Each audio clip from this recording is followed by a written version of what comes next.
Good afternoon. This is Good Afternoon Ghana, and you are welcome. My name is Helen Anyewe. Coming up this afternoon.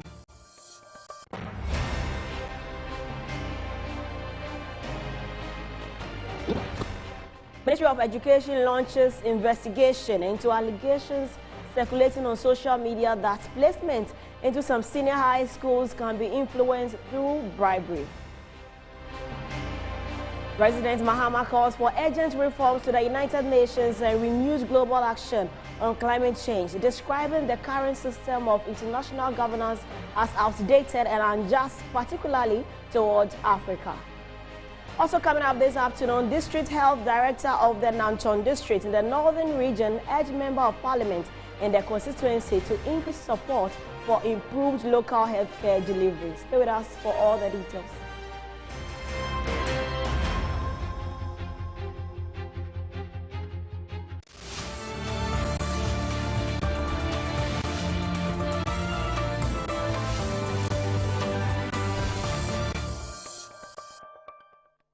Thank you very much for staying with us. We're coming live to you from the Electoral studio here at Northridge. Let's now get into our stories. Now, the Ministry of Education has launched investigations into allegations circulating on social media that placement into some senior high schools can be influenced through bribery. The probe follows a viral post attributed to Gertrude Ajoboklu, who claimed that getting admission into a Brigel Senior High School cost 15,000 cedis. In a statement issued on Thursday, September 25, and signed by Deputy Minister for Education, Dr. Clement Abbas Apak, the ministry said it views the matter with the utmost seriousness and has initiated immediate investigations. According to the ministry, the allegations appear to feed into a conspiratorial narrative aimed at creating the false impression that the Basic Education Certificate Examination computerized school placement system is for sale.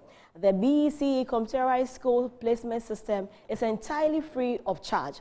At no point is payment required to access this service, the statement emphasized. Now, the ministry revealed that attempts to reach the person behind the original post have so far been unsuccessful, and her account was deactivated shortly after publication. It also noted that similar claims are being spread by other anonymous accounts. To track those involved, the ministry said it is working closely with the National Security, the Cyber Security Authority, and other agencies.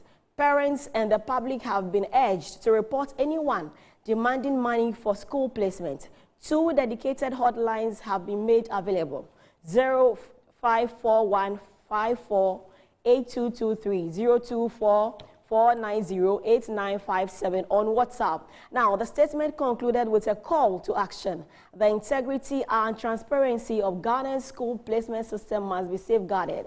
We urge the public to help expose unscrupulous people who seek the benefits unduly from this important national exercise.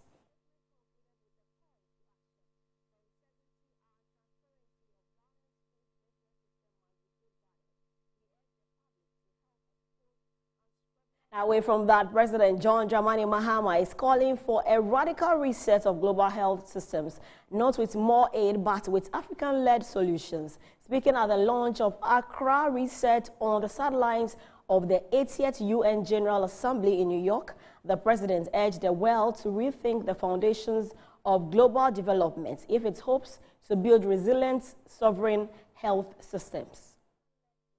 As a continent's advocate for reparations, I'm also deeply aware of the failings of the world's moral order. That responsibility is also why I'm passionate about the Accra Reset. For I know that without new governance, business and financing models for development, there can be no sustainable path for health, no resilience for our economies, and no workable future for global solidarity. That summit produced a resounding consensus. The health crisis we face is not only a crisis of disease, vaccines, and hospitals, but also a crisis of social and economic inequality. It is a symptom of a deeper malaise in the global development architecture itself. The collapse of the legacy aid system, punishing debt burdens in the global south, and fragmented supply chains are not isolated problems. The evidence that the very logic of global development as we have known it is no longer fit for purpose. From Accra, a message went out to the world. If we are to heal our health systems, we must first reset development itself. Excellencies, we meet here in New York at a time of increasing global uncertainty. Humanity has made progress once unimaginable. In 1990, 36% of the world lived in extreme poverty. By 2019, that figure had fallen to 8%. Global life expectancy has risen by nearly a decade in just one generation. Maternal mortality has declined by a third since the year 2000. In global health, since 2000 alone, more than 50 million lives have been saved through expanded access to vaccines, HIV treatment, and malaria prevention. The Global Fund and Gavi, born out of a new development consensus 2 decades ago, have provided life-saving tools to billions of the world's population. This progress deserves recognition. It reminds us of what becomes possible when global solidarity rises to meet global challenges. And yet, even as we celebrate these gains, the cracks in the global order are growing deeper. As the climate crisis deepens, President John Mahama is challenging the world to move beyond outdated promises to taking real actions in dealing with the climate change. Speaking at the UN, he linked climate resilience to development reform, calling for trillions in new investments led by the Global South and anchored in African innovation. Africa is only our starting point. The reset looks beyond today's crisis and identifies new pivots of growth: biodiversity, climate resilience, nutrition, and empowerment economies. These are not only moral imperatives, but trillion-dollar opportunities for inclusive, climate-positive prosperity. The IMF estimates that emerging markets and developing economies will require $2.5 trillion annually in climate finance by 2030. Without new governance, business finance models, these needs will remain unmet. And so we must move from vision to operating models. The reset is anchored on 3 fundamental shifts. The first is a mindset shift. This is needed, recognizing that we live in an era of unpredictability. The post-war multilateral era is being ripped apart. It appears we must prepare for a period of global turbulence. The second is a focus shift, moving from beyond crafting new lists of global goals to building executable business models for coalitions, syndicates, and platforms that deliver. And the third is a reality shift, accepting that diverse, even contradictory interests are now a permanent feature of our system. And turning these very tensions into the fuel for pragmatic cooperation and mutual investment is imperative. This new model demands resource multiplication and not rationing. Instead of limiting resilience, let us multiply it. Instead of setting new spending targets, let us measure the additional value that health, climate resilience, and food security can contribute to the global economy. To give this reset shape, we must launch a new global coalition, a partnership of the willing, the beginnings of a durable club, a presidential council comprising heads of state and government from Africa, Asia, Latin America, and beyond. Still on the UN General Assembly, President Mahama is taking a stand against development model. He says it's drawing the Global South in debt. At the sidelines of the 80th UN General Assembly, he unveiled the Accra Reset, a new vision for global development that shifts power back to the countries most affected by inequality and economic pressure. Almost 1 in 10 of the world's population is facing chronic hunger. Developing countries now spend more on servicing external debt than they do on healthcare and education combined. Africa's external debt stock alone exceeds $1 trillion in 2023, with debt service consuming nearly 1/5 of government revenues in many African countries. The MDGs and SDGs have been the lodestar of global ambition. The MDGs lifted over 1 billion people out of poverty. The SDGs galvanized unprecedented cooperation. However, the UN's own 2023 report indicates that fewer than half of the 169 SDG targets are on track. In health, in inequality, and in fiscal resilience, the situation is particularly dire. The temptation will be to prepare another catalog of partnership global targeting. ODA is declining, and there's reportedly an overall 40% reduction in worldwide humanitarian assistance. We need to strategize. The world needs a reset, a re-engineering of the very logic of development itself. And this is the vision of the Accra Reset, to rebuild global development around sovereignty, workability, and shared value, to make it possible to co-invest, co-design, and co-create for shared priorities. Health, along the most aid-dependent sector, is our proof of concept.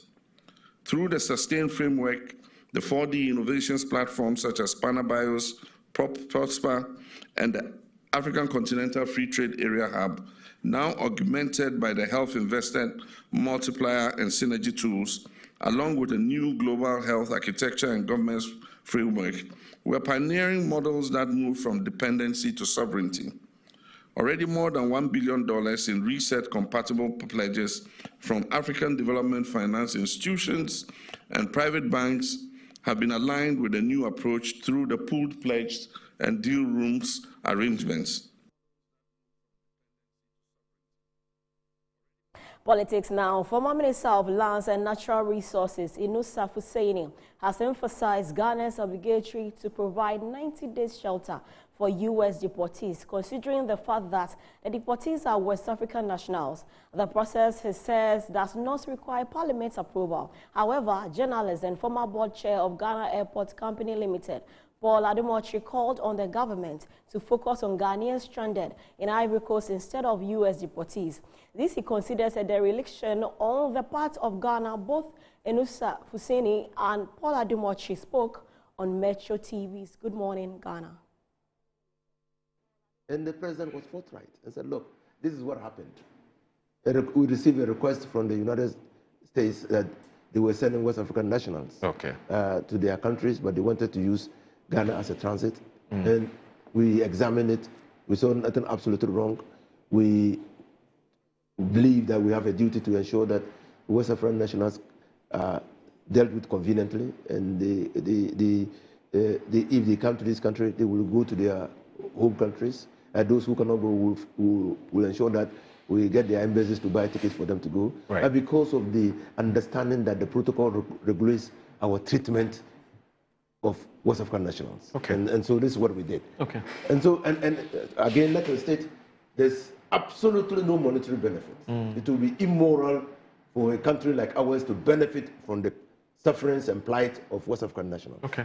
We still are giving vent to the Pan-African concept. Okay. That, look, we are one people with one West African enclave and a common destiny. Okay. That there must be free movement of people within our sub-region. And that if anybody is in America and has the money to buy his ticket and lands in Ghana, he can continue to this country of origin. And we spend so much time at the expense of covering the Ghanaians who are stranded in Cote d'Ivoire. Well, 13,000 people are stranded in Cote d'Ivoire. This government has let 13,000 people stay in Cote d'Ivoire. We are not covering it on a daily basis. We don't have an Afro barometer that's telling us every day how many have come home, how many have not come home. And the government itself is leading this agenda without even reporting to us what's happening in Cote d'Ivoire. It took a while for media to shout on Okuyeto Ablakwa for him to even visit them. Then he comes back with some information that has been challenged, that is wrong, and all of that. And then we are here talking about Gitmo repeating itself and all of that. All of that is okay. But our media must have a certain focus on what is the most important thing to the Ghanaian. It's very important. What is the most important thing to the Ghanaian? Ghanaians are stranded in Cote d'Ivoire. They fled Boku. to go to Cote d'Ivoire. They are sitting there. There's peace in Accra, there's peace in Takoradi, there's peace everywhere, down south, up to at least Kintampo. And we will not find spaces for them here. There's NADMO in Ghana. We can't find spaces for 13,000 people who are stranded in Boku. The government has a Ministry of Interior, under which NADMO works. The government has a Ministry of Defense. The government has a Ministry of Foreign Affairs. And all these things are not happening, and they are justifying why 13 people have come and why they've sent them to Togo in a bus. I think there's some dereliction of duty here on both the sides of the government and the media. It's a clear dereliction of duty, and we must refocus. Away from that, let's do some social stories now. It was officially incorporated in 2004 as a public-private partnership between the government of Ghana and 6 private financial institutions, which secured over 1,000 buses to provide reliable and affordable transport to the public. However, the company has incurred debts to the tune of over 100 million cedis, with a fleet of buses dwindled to 140 between 2003 and 2024, owing bad management and poor maintenance habits. My colleague Jeffrey Malto Atipo explore how the once a vibrant Metro Mass Transit company faced now near collapse, requiring urgent government intervention to survive. The Metro Mass Transit faced numerous challenges, including drastic reduction in the number of operational buses, coupled with frequent breakdowns and aging fleets, poor maintenance, financial mismanagement and debt, as well as inefficiencies in operations in the past decade. The situation severely affected the once a vibrant transport provider, limiting its ability to serve the public. Out of over 1,000 buses, just about 140 are healthy, out of which 114 are currently mobile as of 2025, when the current management took over. Here is the new managing director, Carly Caesar. The company started with over 1,000 buses. But sorry to say that today, as we speak, we cannot boast of even 150 strong buses. It has the fleet of buses that the company used to boast of have dwindled all-time low, to the extent that when we came, we only met about 140 fleets of buses that were healthy, and we could route only just about 150, 120. It tells you that the challenges confronting the company actually was too huge. As the transport sector deficit deepens, it would be recalled that the government, through the transport minister, has announced plans to revamp the Metro Mass company with a supply of over 400 buses, most of which would be minibuses. Before the expected vehicles arrive, what measures is the current management putting in place to address mismanagement, operational inefficiencies, among other issues bordering the company? We on our own, and discussing it with our minister, things that we need to now bring buses with different sizes that will be fit for purpose, so that if somebody wants to, if we want to route buses from here to Cape Coast, what we do is that we have the smaller buses there, which is going to be part of the express unit we are creating, so that when you enter your bus, your 15-seater Toyota Hiace, within 10-15 minutes, it's off en route to Cape Coast. Within 10-15 minutes, en route to Kumasi, en route to Ko. So this will actually help many of our Ghanaian populace who have to even travel to Cape Coast, do some small business, or even attend to something and come back. All these things help in the economic development. With over 400 fleets, most of them being minibuses, we ask, how is the current management toward the image of the company? We may in the future bring in 10-seater, buses. Then we'll have 40-seater buses. Then we'll have the 50-seater buses. Then the long coaches, of course, that will go, travel the far distances. Like we're going to operate from here to Burkina Faso. Remember, we operate inter and intra. And from here to Elibu, from here to Aflao, from here to Wa, from here to Paga, from here to Bolga, from here to Tamale, which are direct. Those are going to be the long, bigger coaches. Comfortable, very comfortable coaches because Ghanaians deserve better. And so these are the new dynamisms we have injected into the company. Apart from that, we have what we call the cargo unit. The cargo unit we are bringing, you can see in the press statement of the minister that we are going to bring cargo trucks. The purpose for that is that we've seen the movement of goods to and fro across the country is so slow. Many people will heap their plantain and their cassava and their yam and whatever, their corn by the road days, they won't even get vehicles to pick them.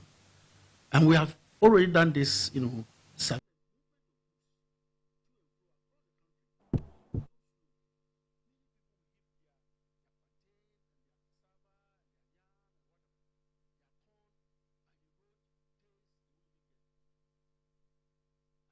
Now, the Director General of the Intergovernmental Action Group Against Money Laundering in West Africa, Dr. Edwin Harris Jr., has urged journalists across the sub-regions to raise the bar in investigating, reporting, and on money laundering and terrorist financing, warning that poor coverage and misinformation weaken the fight against economic crimes. There is more in the report by Samuel Asamoah. The battle against money laundering and terrorist financing in West Africa is intensifying, and journalists are being called to the front line. In Bissau, the Director General of GIABA has urged the media to sharpen their investigative work, warning that poor and inaccurate reporting continue to undermine the region's fight against economic crime. The fight against money laundering and terrorist financing cannot be fully effective without the active involvement of the media, and particularly you, valuable journalists, investigative journalists, who are our strategic allies and will continue to remain our allies in this fight. Your role in keeping watch, raising awareness, and investigating places put you at the heart of our push for transparency and accountability in member states. They also alert the public, shape public opinions, challenge decision makers, and strengthen the governance process. The training has brought together 40 journalists from across West African member states. Experts are equipping them with tools for ethical and responsible reporting. This area is a specialized area that most journalists try to shy away from because of lack of knowledge or skills in terms of the tools needed to investigate, do in-depth reporting. And I'm glad that we've been gathered here for 3 days to improve our knowledge, to share skills. The media, being the bastion of democracy, being the mirror or torchbearer of the society, needs to understand every sector, every aspect of the society. Financial crimes is one of the bottlenecks in every part of the world, I can say. So if GIABA makes fighting financial crimes the main target, one of the key partners should be the press. So trying or helping the media to actually understand what are the trends criminals use and how the media can help the public is by training the journalists, make the journalists understand properly how to help the society. I really appreciate GIABA for this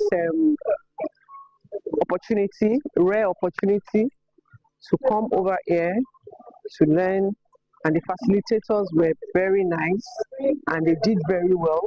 Seeing people from different regions of ECOWAS, it's like a family, and we enjoyed ourselves. Even with the language barriers, we still had a nice time. It is obvious that the fight against financial crime cannot be left for government alone.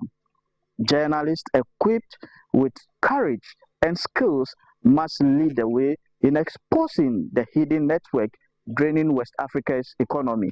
Samuel Asamoah reporting for Metro News. This is where we wrap up on today's edition of News Updates on Good Afternoon Ghana. My name is Helena Nyeweja, and Kwesi Efriye is standing by for more on Good Afternoon Ghana after this break. Do stay.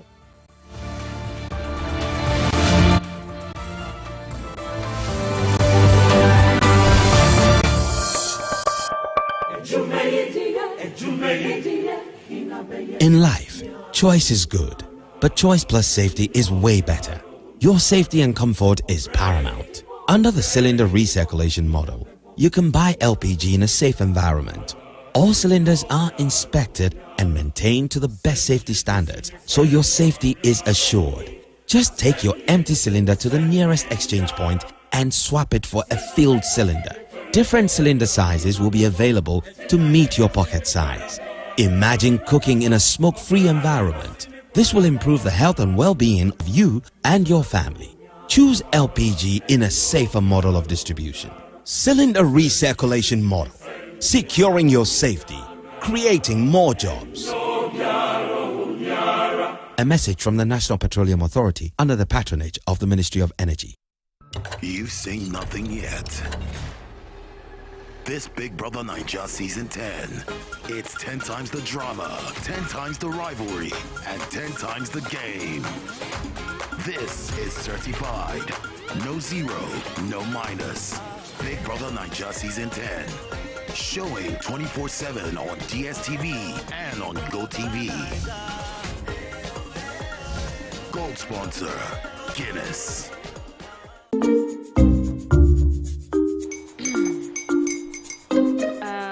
Kwame and his uncle are almost here.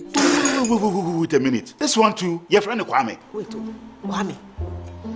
As in the same Kwame again? Yes, Mommy. I'm the second coming. Into all this tension just to reintroduce that broke boy from Kaswa. Why would you deceive the family like this again?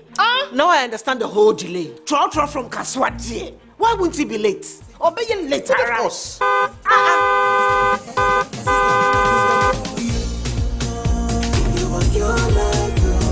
Star 712 hash, star 712 hash.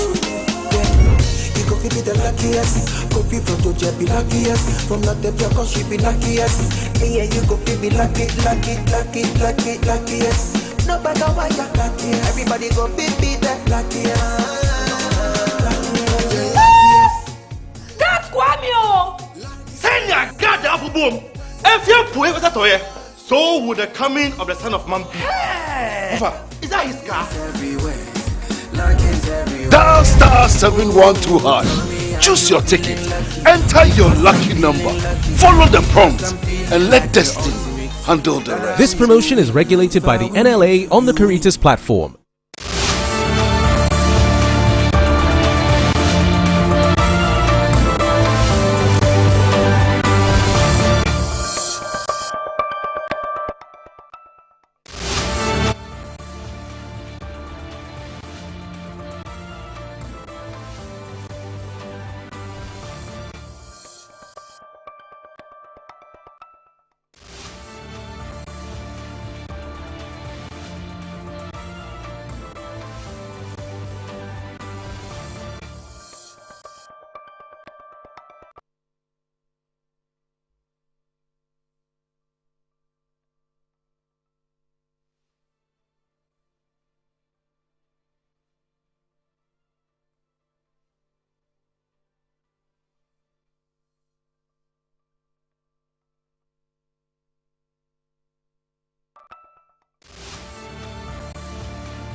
And we say, thank God it is Friday, TGIF. Of course, we are here for God and country. This is Metro TV's Good Afternoon Ghana.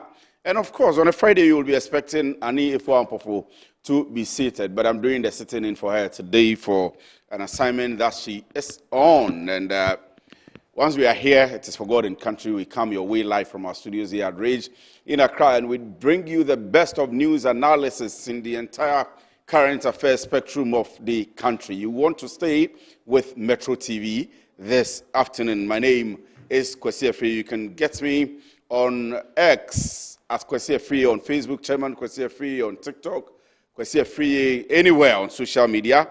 It is Kwesi Efree. This afternoon, I have a very packed one. I'm talking politics, I'm talking data, I'm talking statistics, and I'm talking analysis. And I'll be talking also a bit about the World Contraception Day, how to protect yourself and how to stay safe. I'll be doing justice to that, especially the women. And the men too, you need to take particular interest in all of these for all the gynecological issues that whether you are married or you have a girlfriend or whatever it is, you need to take particular interest in what we are discussing today. But I'm going to begin with the data analysis.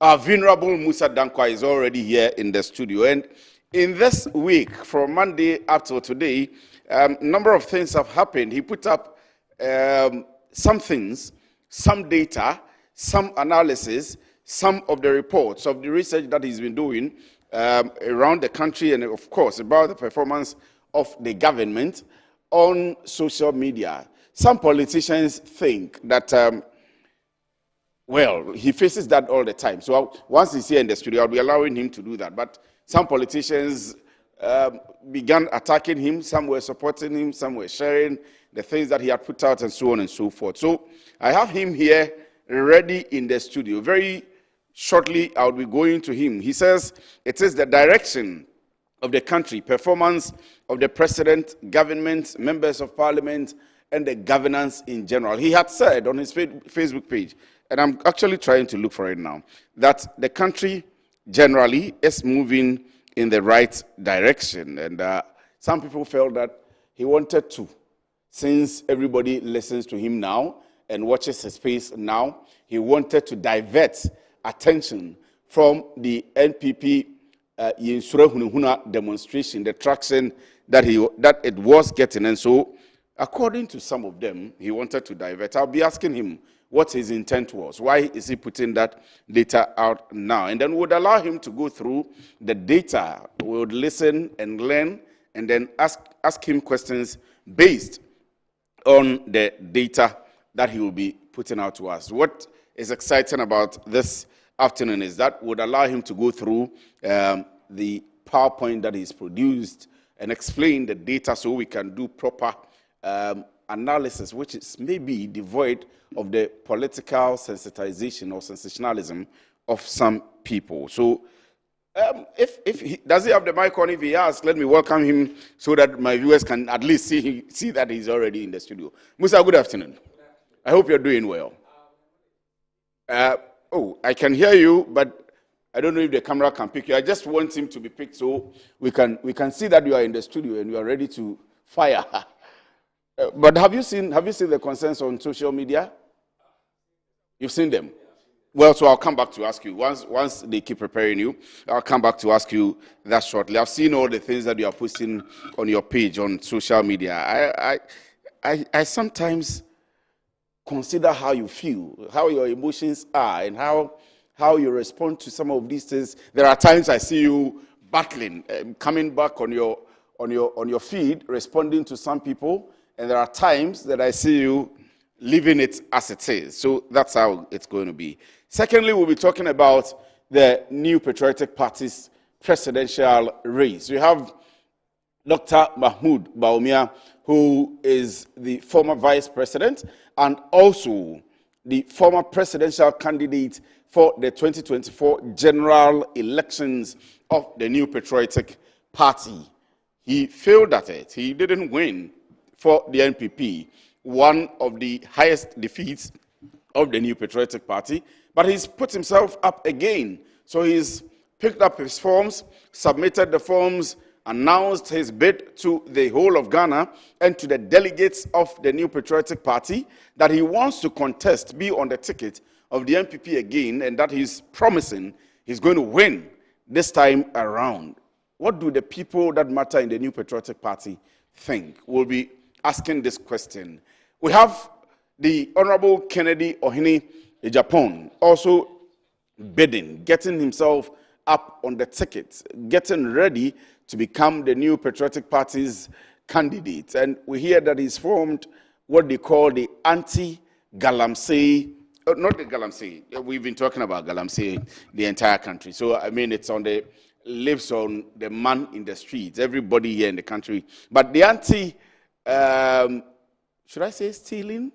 Or the Reagan, the anti-Reagan task force, because the information we have from his people is that all they hear from prophets, all they hear from the people that matter, all they hear from the people that can predict elections in the country are that he is going to be on the ballot paper on the ticket of the New Patriotic Party for the 2028 general elections. And so, if he keeps himself intact, if he's vigilant enough, and that the other candidates are not able to rig, the party system, the party machinery is not able to rig, then if there is a fair, free elections, then he is going to be on the ticket of the New Patriotic Party for the 2028 general elections. That's what he's been talking about.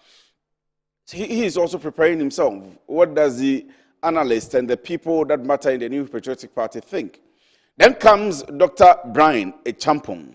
Dr. Brian Echampong also comes across as a businessman battling one of the campaign pillars of Honorable Kennedy Ohene Ejapon on the ticket of the fact that he is rich, he's a businessman, he has practicalized the ideas that he has, and so he's to be given the nod on a larger platform so he can create employment and help the people of Ghana. What it is that he is campaigning or also campaigning on this front. And so that somehow, some way defeats one of the purposes of the Honorable Kennedy Ohene Ejapon campaign. Then also comes Kwabena Ejay Ejapon, who talks about his history for the party, how long he's been with the party. But there is another twist to it. The National Executive Committee, by the General Secretary, has written to one of the Deputy Directors of Communications of the party, Mr. Usubempa. We have been listening to, or we've heard some responses. Let's see one of the responses from him. Sometime now, about Facebook Live. Now, I feel say it's very important. Say me address one or two issues. I am very critical. A far party NPP amanyoku. Any and Simbia Etwegua, we feel say it's very important na yebe address it. Na I think say it's slow connection, right? So I need to get the connection right because it's like a little bit slow. Intino, Emma. I don't know if bring them on camera. Oh, are you sure? So you are not seeing me on camera, or you are not seeing me, or what is happening? Because I can see, say, if hey boss, I'm waiting for you to contest that. Basically, and me by life, I just want us to address a nyoma bi wo ho a very very important na very critical wo MPP amanyoku no ene yen kasanso yen ho me feel say ehun behia. Now I've seen a lot of people slow connection. I think that, or should I cut it and come back again, or I don't know. I am not getting the connection right. Or is it right? Oh, let me see. I don't know. Technology these days is becoming a problem, you know. Okay. Intino, ma unua share na obia nso a wotie ono nso share na onfre unua na fre unua na ye make sure say obia o Ghana introro no ntwa so ba bia nso no e make sure say they will be on live to watch this particular episode no. I think it's very important. So far so good. What the naysayers were saying about Honorable Kennedy Japan, the presidency, any new man and any swadi who or person ye at the my Ghana. Na amanfo tautu kan sema kese twitwa nyoma mu nyina no. We can see said now ekwanmu ada ho ama Honorable Kennedy Japan akompreko is on his way to become the flag bearer of the new patriotic party. Some of them are political strategists. I always say no matter how hard they try, no matter how hard they try to destroy Kennedy Japan, enye juma ne, enye juma china, Kennedy would definitely become the flag bearer of the new patriotic party. And the reason is simple. The streets are calling for Kennedy Japan. The market women are calling for Kennedy Japan. The ordinary Ghanaian are calling for Kennedy Japan. The engineers are calling for Kennedy Japan. All the ordinary Ghanaians are almost full say we need a change of leadership. A leader or a pragmatic leader. Or din nyoma papa beba Ghana fuabra bomu piano calling for Kennedy Japan. And this is the time for you to get connected and then maybe cancel pa. And you know, I'm just trying to drum home a point that is very important. Moshemi interview am early January or somewhere February there. The party hierarchy were attacking me. Ousubempano class as I bought them. Asemo all can onimu de all can ninseme nemu de air koso please me stress nyo bia na oba me I'll be very simple and straight. I'll leave that and go to Musa Dankwa because I've already told you what I'm discussing with him, and let me go straight to him. Musa, good afternoon and thank you very much for joining me. Good afternoon. I hope you're doing well. I'm doing great. You have new polls out. Yes, new one, as we always say, every 90 days or every 3 months. There is one question I wanted to ask you before you go to this. You said the country is moving in the right direction. I didn't say that. The people are telling me. What did you say? The people are saying that the country is in the right direction. But you have analyzed what the people see, that's are a mistake, and that's the reason why they attack me. These are not my views.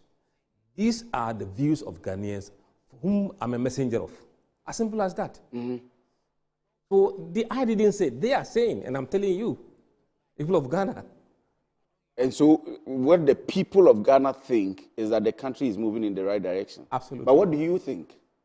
I don't speak my view on this thing. See, when you confuse your views with those of voters, they can't draw a line between your view and their view. When I'm here on this platform, I'm speaking for the voters, period. How do you feel when you get attacked? Because the attacks come because you are the one presenting it, giving it to us. Absolutely. You see, in the past, nobody has been there to do this work consistently and regularly. But for those who are happy to see the data, they praise you. For those who are not happy, they will insult you. At the end of the day, we're not working for those who are insulting us or those who are praising us, working for good governance and for the good people of this country. Do you have a political party? No, I don't. You don't have a political party? I don't have a political party. You don't like any of them? No, you can't. You vote on issues. I wouldn't say I'm neutral. Nobody's neutral in this world. So you are aligned with one of them? Nobody's neutral. No, let me state the fact. Yes. When you have voted for MPP before or NDC before, doesn't make you neutral. But who have you voted for before? Both MPP and NDC. In the last election, who did you vote for? I voted for NDC. So you are aligned with NDC? I'm not aligned. You are aligned with John Mahama? No, you see, you media people must be very circumspect in the way you put your questions. Be very honest to yourself. There are people who vote for a party, they don't belong to that party. And the fact that you are voting for a party doesn't mean that your work should be tainted by the party affiliation. Let's draw a line between professionalism and your personal choices. But I'm not aligned with NDC. I'm not aligned with MPP. But on this election, in the last election, I voted for John Mahama and NDC, period. But you see, the difference is that even though you are telling me you voted or you aligned with NDC. No. Don't put words in my mouth. Okay, please. Let's be very clear on this one. Don't say I'm aligned to NDC. You know, you did. No. Please, Okay. I'm very careful with the With your words I choose. And you are not careful with that because you want to tag me in a certain way. And it's not surprising. I have voted for NDC in the last election. I'm not the only one who have done that.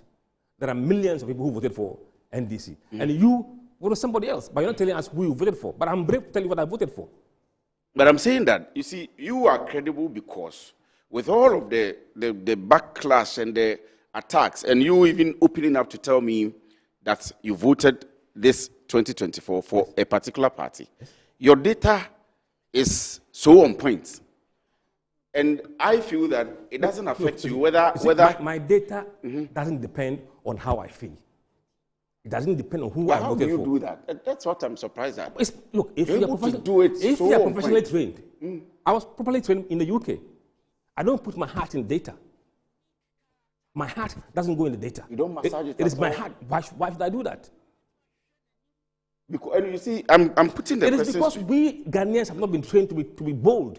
And I'm putting the questions to you because there are other data that comes out when you put out yours. Because every time you put out your data, and there are different data that comes out, I go and pick yours first. And I look at it, and sometimes I panic. I panic because somebody is saying, you are saying NDC will win by 50 something point something. Somebody is also saying they have also done a research. It is going to go this way, and I panic. Does it mean they get emotional about it or they get into it? You see, absolutely. Every researcher must follow methodology that is scientific. That is devoid of your emotional sentiments. It is serious for me. No, it is problem in this country. It is problem in this country. People cannot even look at their father and say that what you're doing is wrong. It is true. That's our culture. That's our culture. I'm not cultured that way. But you're doing well because you never miss. I don't care. But why don't you miss? Margin of errors don't come in. We always have margin of error. If you look at a report, always margin of error. But we are always bang on the margin of error because we do the actual work. We don't allow our feelings to determine whether Bamia gets this or Mahama gets that. No. People in this country are timid. There are those who did survey before elections, but they were too scared to publish it out. But some people think you have some supernatural powers. I don't. It's science. People think so. It is science. No, but people think you have. I don't have anything. You're like Owusu Bempa and the pastors who can, because apart from your data, you can see spiritually and predict. Because some of the figures you predict are too on point. See, what we do is that we have the tools that gives us the chance to drill down data to a very, very detailed and fine level. But people cannot do that. We're able to go behind the scene to see what you are thinking without you opening your mouth. So you don't have any power? No. Are you sure? Absolutely sure. Okay, let's get to your work now. Sorry that I took you out. No, it's okay. We have to address that. Yes. I'm not aligned with anybody. If you vote for A and B, doesn't make it that you are aligned to them. No. It's important to put that out because I am always on your Facebook page, and sometimes I feel sad for you. See, people feel that because your figures are showing certain direction, you must be that. No, it doesn't. If you look at this poll, if it was aligned to NDC, why would I be showing that Mama is dipping in the polls? But why don't they come to you? Why don't they listen to you? Why they do come, but we can't tell everybody who has come to us. Oh, I agree. For that, I mean, for masses of. Yes. Okay. So what informs the data you have now? The information you are telling us now. Let me allow you to go through your. Yes. People are saying that we brought this to muddy the waters to drown down certain things. Look, we have published our polling calendar a year ahead. We have told you that our polls will be done in April, in July, September, December, which comes through January. So we published the timetable for our polls. So if you go and do your own thing, coincide with our polling cycle, don't blame us that we are bringing a report to drown your message. You know the polling data or polling dates. If you forgot about them, just go back to our site, you see them. Make sure that you don't bring anything around that cycle because the polls will drown your issues. And we have recently put them out again for them to see what days we're looking at, what months we're looking at. So, frankly, and you see, we're not serving just this country. There are international entities that are watching our polls. They know our polls come in certain cycles. We're not going to delay it because you are having a press conference on an issue. No, that's not. We're serving the global market, not local market. So yours, you are going to according to your timetable. Absolutely. And not anybody's sentiments or feelings. No, there are people who have called me from NDC that should stop doing their polls. And I asked them, did they ask me to do what I'm doing? If they don't want to watch it, they should just take their eye off. It's a very difficult position you are in. It's a very difficult position to be in, but you must be strong to resist all these kind of pressures. And because there will be a time, or there have been times that people will also think you are an MPP. Of course, that time will come. Anyway, please go ahead. So all right. The dynamics, people think that. So yes, what we did is to sample a number of Ghanaians, methodology and approach, which is very important for every researcher. We sampled 1,997 people on a telephone, randomly called them on telephone, in 16 regions. But in the face-to-face, we sampled 7,500. It's random, public sampling, and confidence level 99% for the various survey we did. Some were on telephone, CATI, and some were in person. And we had the interviews conducted between 15th September till 23rd September, both telephone and face-to-face. Now, these are the samples assigned to every region based on the total number of voters who vote in that region. So it's proportional. Okay. And then this is the relative percentages in terms of the numbers. Demographic. Among those we interviewed, 58 were male, 42 were female. And an age group, 10% were 18 to 24, 34% 25 to 34, 34% 35 to 44, and then 15% 45 to 54, 5% 55 to 64, and 65 plus 2%. So you can see that this country is very young. If you add this column, that's the active. Absolutely. Yes, the active population. 8% of the sample yes. people below 44 years of age. These guys are the ones who are going to decide the millennial and the Gen Z population are here. Yes, and so even from now till the next election and even subsequent elections, that group will still be very active. Dominate. Very, very active. Wow. And then the educational level, 21% have junior high, senior high 40%, tertiary 25%. So if you add tertiary and senior high, those high, 65% of the population who are voting list senior high education. So your messaging, everything must change. It can't be the same as those you are dealing with at junior high level and no educational level. You must be very, very careful. I just wish that these politicians would maybe get you into a corner somewhere, a house somewhere, and be living with you so that they can, based on the research, because I believe that politics, like you said, it is science. It's science. Look, if you go to research, it's political science. Yes. I haven't seen the scientific yet. It's just the masses. We are running with the masses and doing things. I have not seen the science aspect at the moment yet in the syllabus. And we have you here in the country. So why are we not having? No, you don't need to have me. In the literature, the science is there. I mean, how do you go to political science and not do polling or public opinion? I mean, it's something else. Those who we sampled, 59% are employed. Unemployed, 27%. Students, 12%. Oh, out of the sample? Yes. 27% are unemployed. By their own definition. But maybe if you define them clearly in terms of yes, they may be lower. Because the Ghana Statistical Service says generally it's around 14%. Because they use a different definition. If the guy doesn't have a job, he just do one job here, tomorrow he doesn't have a job, he seems as unemployed. But that's very high. It's very that's high, extremely high. That's very high. Wow. Christians were 69% of the population of the sample, Muslims 19%, traditional religion 5%, no religion 5%, and others 2%. If you come to the ethnicity, accounts 46%, in line with the national statistics, Evers 11%, Ganadangbe 11%, roughly Dagbani 10%, Bol Dagbani, others 8%, Guans 8%, the Grushi 2%, Gruma 2%, Mandi 1%, and the Gur 1%. So these are the demographic. Now, this is the political party affiliation of people we spoke to. Okay. After speaking to them, then they tell us which party they normally vote for. Yes. So NDC, in the last poll, July, 44% said they were NDC. Now, that number is down to 42%, a decline of 2%. MPP last time was 30%, now down to 27%, decline of 3%. Floating voters were 15%, now they've gone up to 17%. And not disclosed, he won't tell you the party, from 8%, 10%. And those who support other parties gone up from 3% to 4%. You can see that we have moved from NDC probably to floating voters and MPP to not disclosed. And this is very revealing. Yeah. Very, very revealing. And this is, in fact, the second time we've seen MPP decline. If it goes again in the next poll, that should be worrying.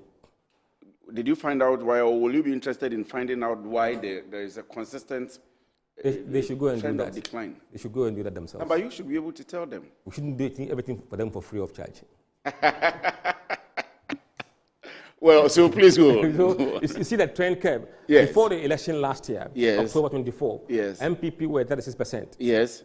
NDC 33%. After the election, the first poll in April, NDC got to 42%. Then up again to 44%. Then declined to 42%. MPP downward slope from 36, 32, 30, and 27. And from July, the slope changes. Yes. It goes steeper. Yes. So it's not a steady slope again. It's a very steep. Yeah. Yes. Yeah. Wow. You have to be very careful. Wow. But have you, again, I mean, what is accounting for this? No, it's the brand. It's the brand. Is it the performance of JM? The brand is not making people willingly to say that we are part of the brand. But JM in the last 8 months has been doing very well, performing very well as a president. Okay, but we're looking at the party themselves, the party calendar, the party symbols, the people, the party as a whole, how people see the parties right now. I think MPP is under the hammer at the moment. Is it because of the presidential race, the infighting? I have not found out the reasons why. I don't want to speculate, but they are going down trend. I'm happy about that. I'm happy about the fact that you stick to the data. Right. Then the party affiliation, we are showing you in which region is your party dominant or less dominant. In Ahafo, NDC is dominant, 43%. Wow. In Ashanti, MPP is 33%, NDC 27%. That's also very impressive. The floating voters in Ashanti have gone too alarming, too high for Ashanti region. Wow. And not disclosed 11%. So the NDC MPP people have moved from being MPP into not disclosing and floating voters. The Ashanti Regional Minister and the KMA boss have said that in the next elections, they want to increase the percentage they are getting in the Ashanti region. It looks possible from here. It is looking like MPP is losing grounds in the Ashanti region. At the moment, they are only up 6% compared to NDC. The rest of them have gone into floating voters, and others have gone into, I will not disclose my party. So the regional numbers are there for people to see. Now, the governance and performance. Here we're looking at people's perception about where the country is headed. Right direction, in the last poll, July, it was 71%, saying Ghana is headed in the right direction. Wrong direction, 20%, no opinion, 9%. Today, right direction has dropped from 71 to 66. Yeah, that's a warning sign. And then the wrong direction has gone up. 20 to 23%. No opinion, up from 9 to 11%. So something is happening in the country that people are not happy with. Is it an issue of time now? They have seen John Mahama or... No, we'll go and see other data to point us why they are saying this. Okay. There are other indicators elsewhere that will point out what is happening. Okay, please go ahead. Now, this is where we were before the elections. Wrong direction, 62%. Right, 31%. After the election, the first poll, right went to 62%. And wrong drops to, sorry. In fact, yesterday I spoke to Joe Jackson, the Chief Executive Officer of Delex Finance, and asked him how the CEOs are feeling. He said that the country was falling on its seat, but now they feel okay. So this is the reflection. That's the data evidence of what you're giving me. Exactly. You can see that. Now the drop from 70 to 66, you can see that from here. So it's a sign that people are beginning to get worried a bit in terms of the trend. Regional numbers. Now, at the moment, every region says Ghana is headed. It's on the right direction. Including Ashanti region. The first time we've seen in polling data. The first time. And it's beyond midpoint. Yes, beyond all midpoint. of them are beyond midpoint. Absolutely. All of them. And okay, so for Ashanti region, 31% in the wrong direction. Some are below 15%. Eastern region believes that 64% of Eastern region believes that it is in the right direction. Yeah. MPP has a long way to go.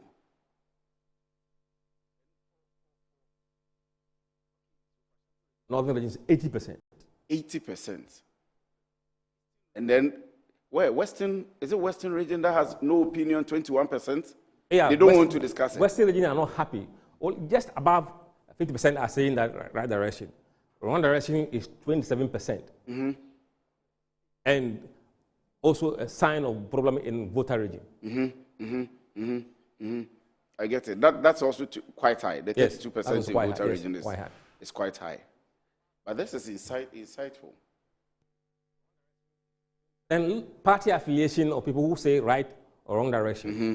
Right direction, among MPP, 36% are saying right direction. Mm-hmm. Wrong direction, 51%. No opinion, 13%. NDC, 90% right, 6 wrong direction, and 4 no opinion. Among floating voters, those independent voters who give you fair assessment of what is going on. And that's where the catch is, because they usually determine the swing. Absolutely. So that's where the catch is. They are also happy about where the country is headed. Mm-hmm.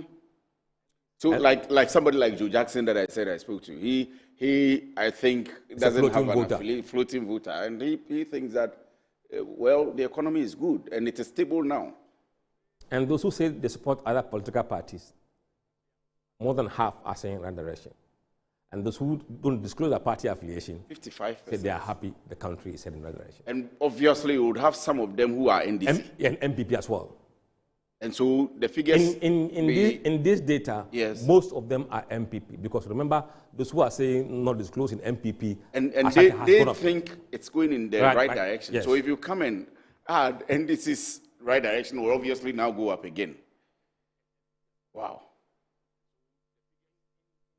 Then the man himself approval rating, the president. Mm-hmm. Do you approve of the way he's doing his job as president? Mm-hmm. Yes, approved.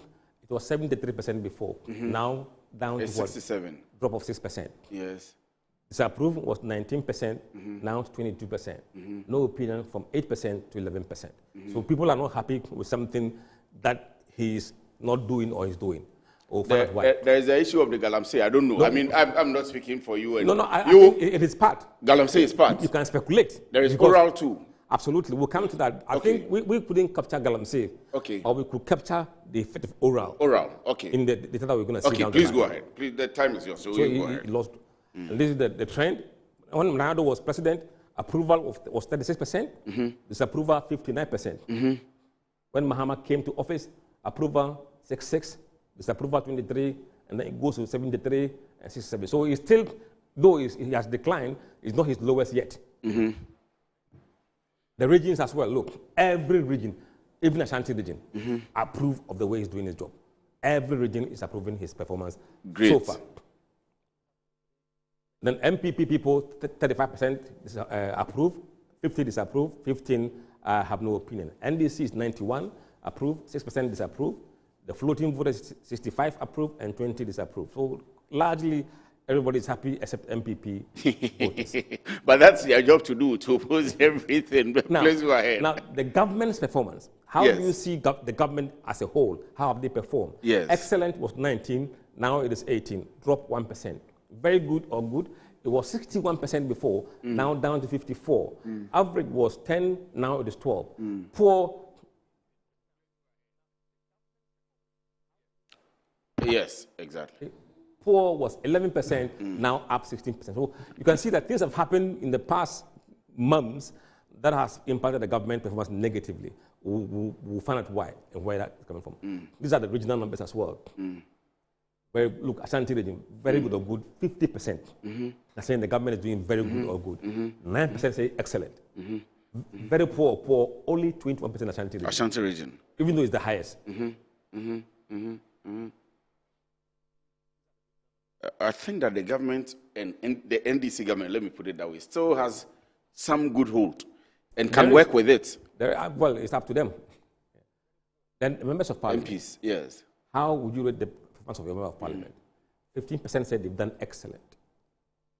Very good. 52%. 14% average. Very poor, 18%. So it's a very good performance for the MPs at this stage in their term. And this is the regions, how they rate that. So MPs, you can see whether which region, Ashanti region, 57%. Okay. Bono East, 68%. Yes. Greater Accra, 59%. Northern regions, 63%. Look at excellent for Northern region, 33%. 33%. Wow. Can we jump into the why? The factors that are... The whys are here. The whys. Standard of living compared to the last 12 months. Yes. How would you compare your standard of living today compared to 12 months ago? Oh, prices have been reduced. So in the last July poll, 59% said it has improved. But now that has declined by just 2% to 57%. And this can be linked to the CD in the last few days. It's the slight depreciation that came. You can link that to this drop. Yes. And then worsening, it hasn't worsened. 12 and 11%. Declined to 11. So you see, things are not getting bad. Unchanged was 25, now it's gone to 27%. People move from improved to unchanged. And then largely no opinion has not changed. Now, this are also given in the regions. Improve every region. Ashanti region, what? More than half. It has improved. That's for the standard of living. Yes. Do we have another factor? Now, when you come to this point, are you optimistic? People are optimistic. Your standard of living will improve in the next 12 months. Yes. In July, it was 72%. That's declined to 67%. This is the fear and anxiety around the city. But if you think that the city is going to continue the sliding, then things may get a bit worse. But even that, look at the number, it's very high. Saying that, two things will get better. No, just 20% now from 16%. So these are the signs that made people make that decision that we head in the wrong direction. Now, on the issue of corruption and corruption fight, that is where I think the answer is. This is important for me because my time is actually up, but I want us to do this one most importantly. Would you say that corruption in Ghana today is improving, or is getting worse, or is the same, or you have no opinion? Those who say it is improving is what? 53%. Yes. But this is a decline from what? 60%. 60%. So that's some 7% decline. Drop. Getting worse from 13 to 16%. Yes. The same 20 to 24. No opinion has declined. Now, these are the things that make people begin to think that the government is not doing well. Or that plays back into... direction of the country. Yes, the direction of the country. Now, look at this one. Is the government fighting corruption? So now this comes back to the oral point you were making, absolutely. That you can use the oral to explain. Before, but after saying nothing in the last 3 months, look at how the numbers have dropped. It was high. Yes, 63% was saying yes, 63. Now down to 58%. The Attorney General has a problem. So that's where the satisfaction with Mahama is coming from. Yes, it's coming from the Attorney General's office. Look, no from 23 to 29%. Right. The evidence is in the data. Right. I would say thank you very much. And you are going to leave this with us. Of course, we have a copy of it. We will continue to put it up. On Monday, I'll put the whole of this up. On Tuesday, I'll put it up again for people to see how the country is going. In fact, my time is up, but let me ask you one question. I don't know how you will take it, but let me still ask you. You can ask. Do you have a problem with Dennis Miracle? No. But it's my brother. You are from the same place. We are from Okre. It's my brother. You don't have a problem with Dennis? No, not at all. Not at all. Does he have a problem with you? He has. Why? What's the problem? It's the data. What's the problem? Everyone that has issue with me is because data doesn't make him feel comfortable. That's the only reason. Not that I've done anything wrong about the data. Right. Amani says I should greet you. Good afternoon. Thank you very much. Thank you very much for your time with us. So Musa Dankwa has been doing the details of what he has put out. And please take note, please do take particular note that he doesn't tell us what he thinks. And I tried to pin and push him on that one. And he was very, very strong and stamped on that one that, my brother, you can't put it on me. I'm not a member of any party, and I don't affiliate to any, I'm not an affiliate to any party. I just tell the people of Ghana what the people of Ghana tell me. And so that's how come I'm getting my data correct all the time. So he didn't allow me to pin him to any political party. So please, don't. He's a pollster, statistician who gives us the data accurately as it is. I'm moving on to another interview, but I have some videos from the camp of the New Patriotic Party because of my next discussion. You want to enjoy this one? In a minute or so, I'll be back with my next discussion. Coming up is Bright Sylvie Kumi, who is gunning to become the first national vice chairperson of the New Patriotic Party. Stay with me.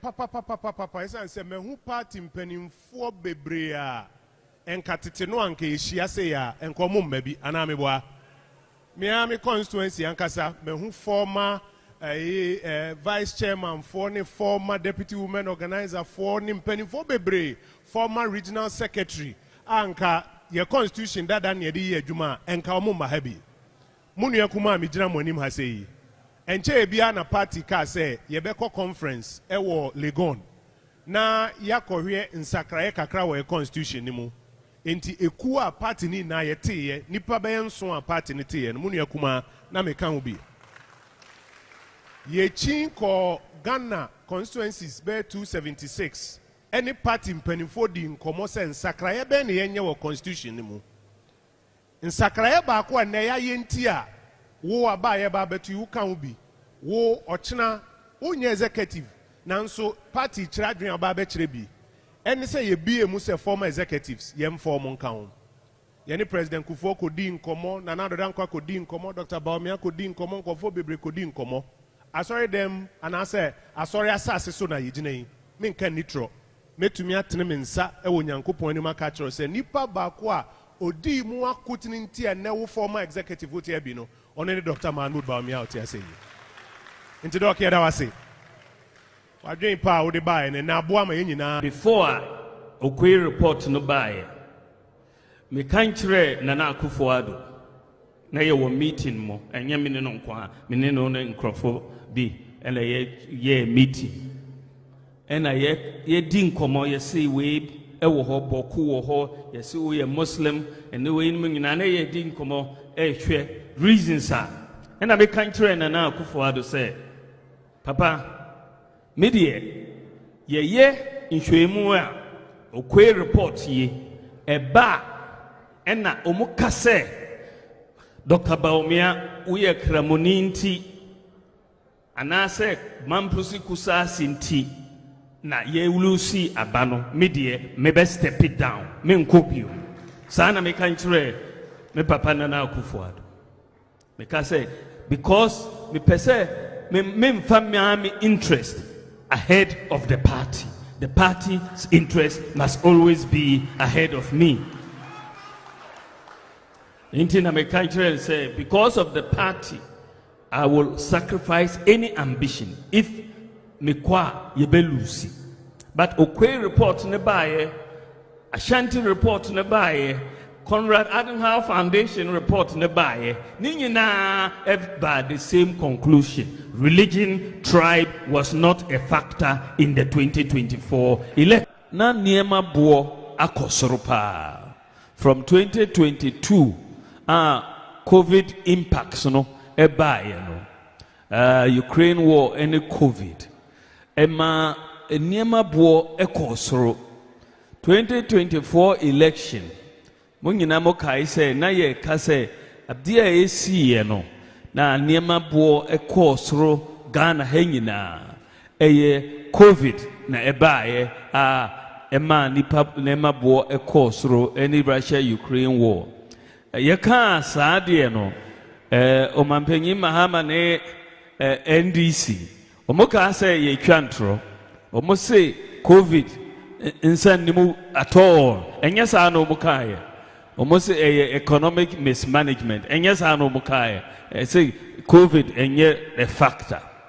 Me say me can say I think nra ena omampanyi echo New York ena omo okoka say Africa nyina niema bo eko soro because of COVID. Say Mwati. Or say COVID. Or say Mwati. His Excellency Dr.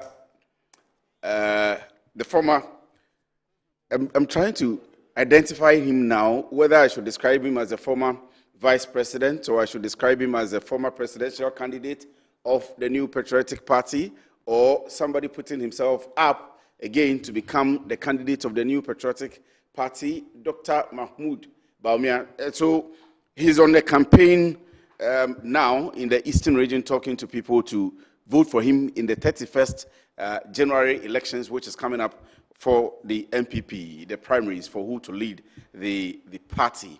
Now, I have Bright Esilfi Kumi here. When I was introducing him, I mentioned that he's a National First Vice Chairman, Hufu. I don't know if he agrees to that, because when he came in, he didn't sound like he wanted me to mention it. Right, good afternoon. Yeah, afternoon. Thank you very much for joining me. I'll start by asking that I know that you want to be first vice. That is constitutionally, because we have not lifted the ban yet for campaigns. But you want to be. But declaration of intention is not bad. I mean, I have intention. It's hopeful. Virtually, when they lift the ban, I'm going to go for national first vice. So when the nominations are open for you for people to pick forms, so you can probably you will. Are you up for the game? Do you qualify for it? I'm too qualified for the game. How are you qualified for simply it? Because I have started from 1996 to now. We actually have worked tirelessly with the grassroots. We have worked tirelessly with constituencies, worked tirelessly with regional bodies. Then we've worked with national too, in terms of assisting in so many capacities, and diaspora too. But why do you want to be first vice?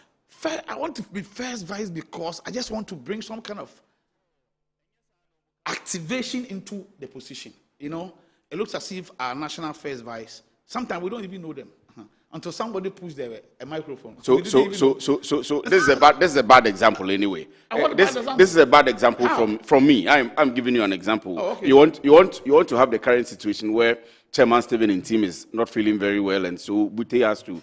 So when you're the first vice, when the chairman is not there, then you come and sit in. Is that why you're going? The idea is not about the position; it's about the work. My whole issue is that the vice position has not been utilized properly. They have not been active. It has been very, very inactive, simply because we just see that in the absence of the chair, then the vice will be there.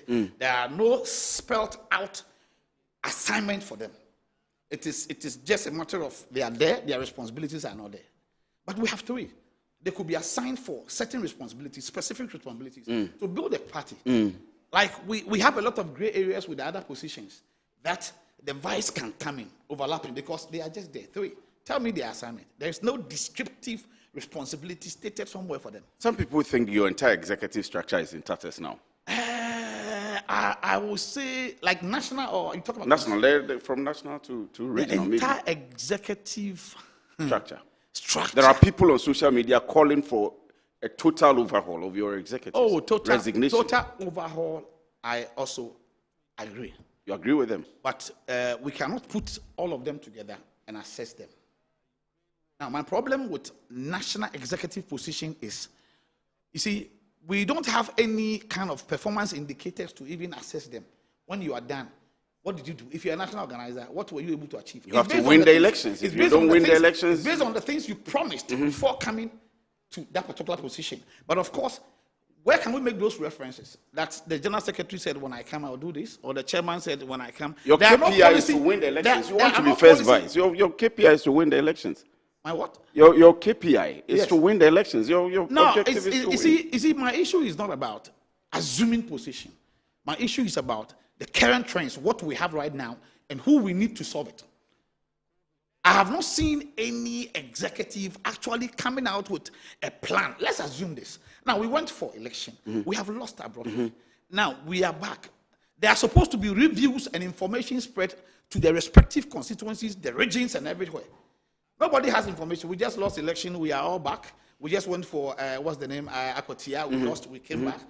I feel like there should be some kind of engagement of the national executives with the people. It looks as if we are not organizing activities, programs. We are even going for presidential primaries. And you don't see anything in town as if... And that has brought a lot of war. As if there is nothing going on. We are just sitting down until the election, 31st January, just go there and vote. Just as we did in 2024. 2024, you never saw any serious activities like people who actually want power. Is it to suggest? We were just there, and then of course December we just went for the election. Is it to suggest? I mean, if you can put the words rightly for me, that the MPP doesn't have a strategy. MPP has a strategy, but the issue is. But you're saying you are just there till you go to the election. MPP has a strategy, but every strategy is embedded on who takes the strategy to implement it. So if the strategy is just there on paper, and of course I'm not seeing anybody doing the implementation facet of the strategy, then of course I don't know where we are going. The issue is that, let's be honest, we have not been active enough, like a party who has lost election and really want to come back to power.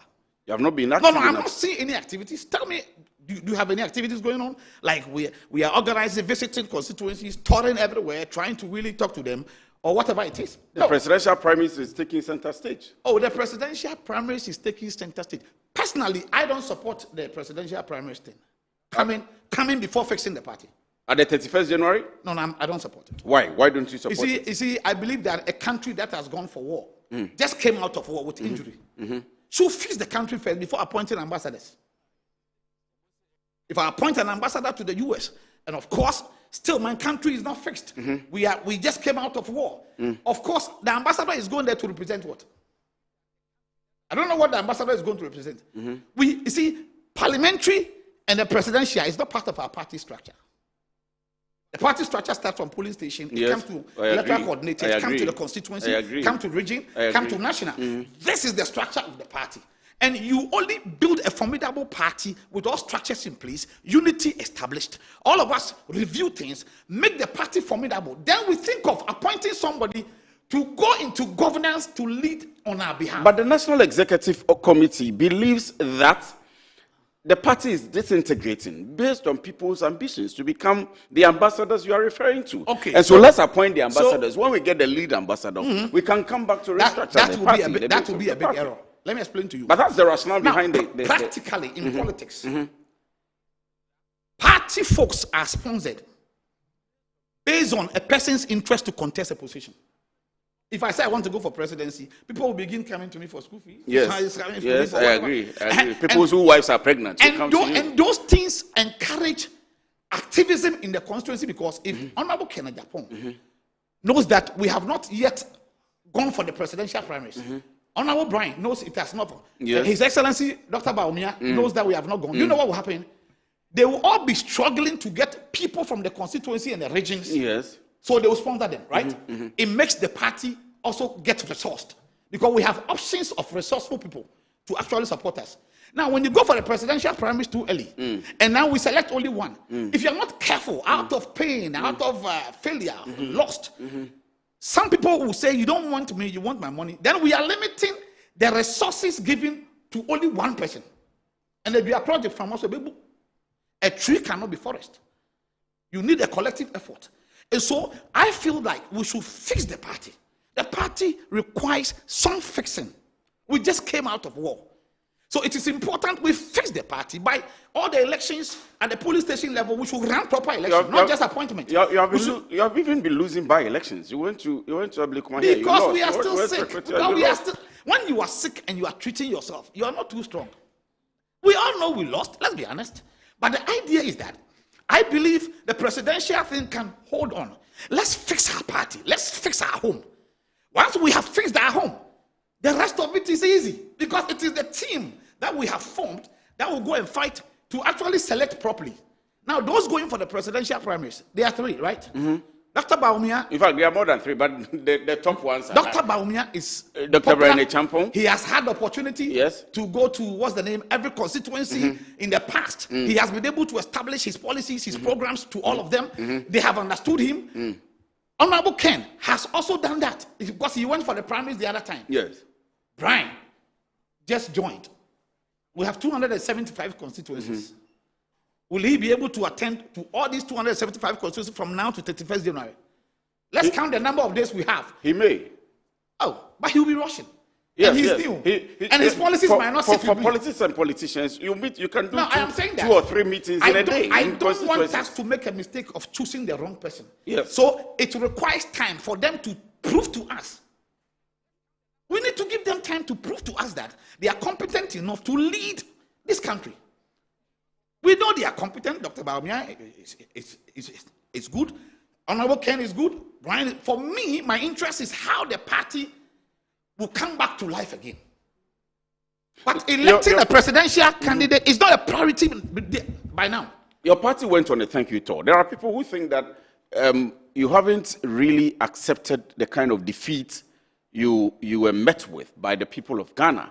And so instead of maybe apologizing, instead of accepting that there are things we didn't do well, Galamsey, e-levy, and so on and so forth, you went on a thank you tour, and then you started by elections, and you are behaving, your posture as a political party suggests that you haven't really accepted the feeling and the perception of Ghanaians. You see, for me, I might say that that the thank you tour, let's come to that one again. Like we lost election, went around for thank you tour. For me, maybe the caption is what is wrong. The caption, because the activities within the thank you tour suggest that it was a clear indication of reconciliation tour. It was not a thank you tour. To me, it should have been a reconciliation tour.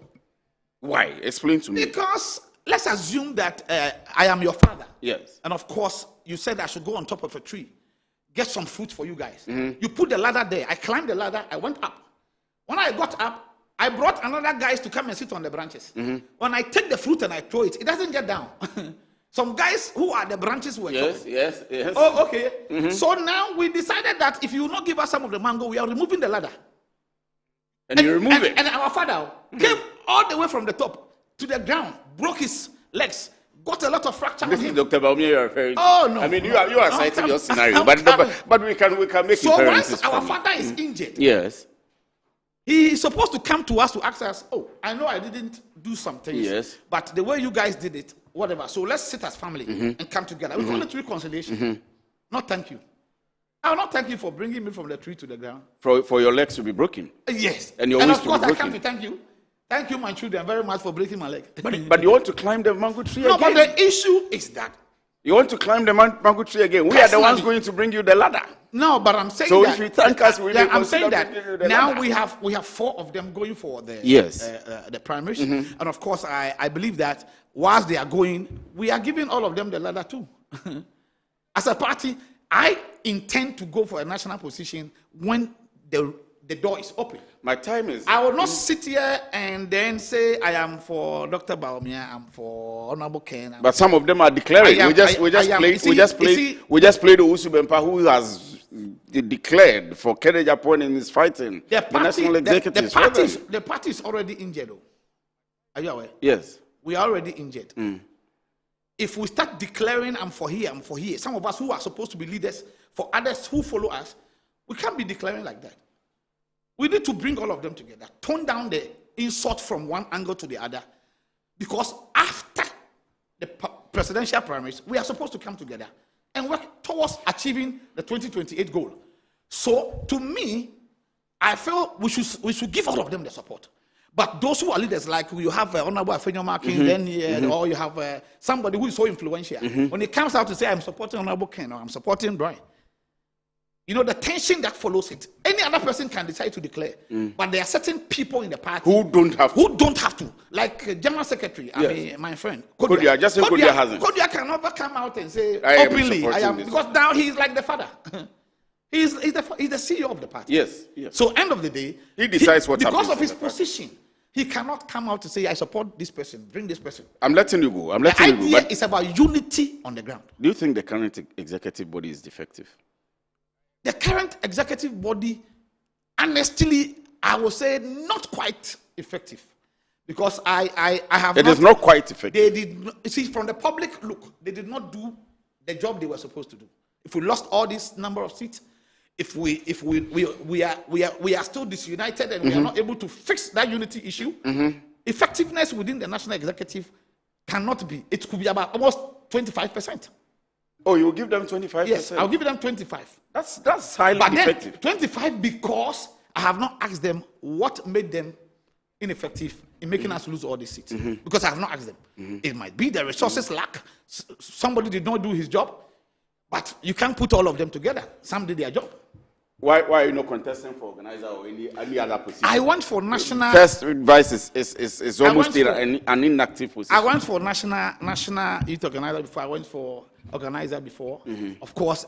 You are young. I am old now. I'm an old man. I can't go for national. Oh, you look very young. Right. Thank you very much for your time. So, Bright is a first vice national chairman. Hopeful. He doesn't want to campaign because the nominations haven't been open. But we know that when the nominations open, definitely, he will pick a form. I am here. We will support you. You are the campaign manager. I'm here. We will support. Thank you very much. So, stick and stay with me. Don't go away. When I come back from this short breather, there are a lot more for me to do with you until 2 p.m. So stay with me. We'll be right back.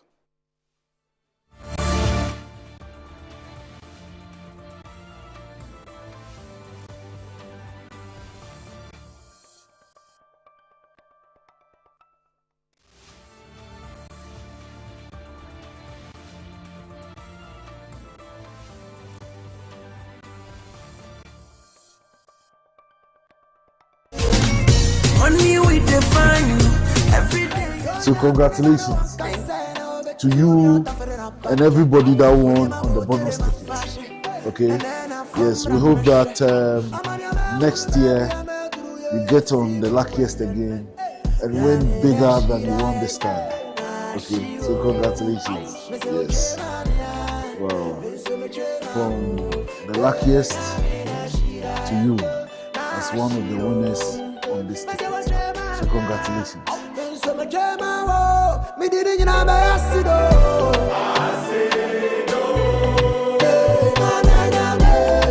Luck is everywhere for everyone, yeah. The luckiest. Luck is everywhere for everyone, yeah. Money we define every day. Me pay to the Benjamin. Sister, me dad, you bet to be an amium shishimi. I could eat that.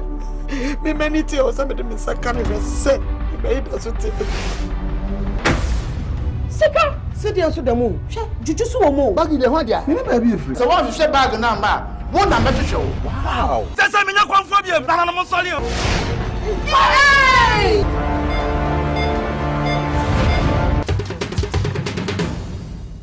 Join me this Saturday in my kitchen and Cook Africa.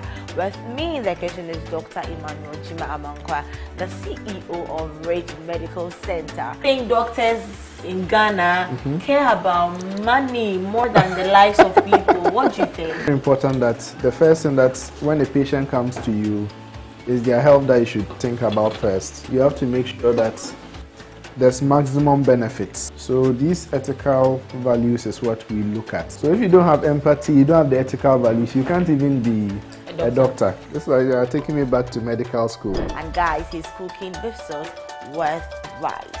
I know you can't wait because I'm tasting this food with you. Stay tuned this Saturday.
You're welcome back from that. And this one is, I don't know whether I should say quite exciting or it brings mixed feelings or however it is. I understand that today is the World Contraception Day.